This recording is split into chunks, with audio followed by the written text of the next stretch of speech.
සැරසී කිතෙල් හා කකුරු මිශ්‍ර කිරිබතක් අනුභව කර උතුරු හෝ වෙනස් සුබ දිශාවක් බලා නිවසින් පිටත් යයි. මෙය කෘෂිකාර්මික ජීවිතයේ අස්තරු නෙලා ගැනීමෙන් පසුව නැවත නව වසරේ කෘෂිකාර්මික කටයුතු හෝ වෙනත් ව්‍යාපාර ආරම්භීම හා බැඳුමකට යටි රක්ෂා සඳහා පිටත් යෑම.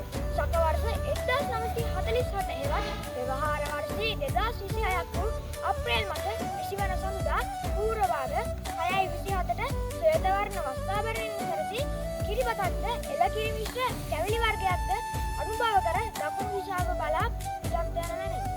එසේම අප්‍රේල් මාස 20 වන සඳුදා පූර්වවාද 6:50ට උතුහා ශ්වේත වර්ණ වස්ත්‍රාභරණයෙන් සැරසී විතෙල් හා තල මිශ්‍ර කිරිබතක්ද දීගිරි හා අග්ගලා සමග කැවිලි වර්ගයක්ද අනුභව කර නැගෙනහිර දිශාව බලා පිටත් යන මැනවි. ලබන්නා වූ සිංහල හින්දු අලුත් අවුරුද්ද ඔබට සාමය සතුට පිරි සුබ අලුත්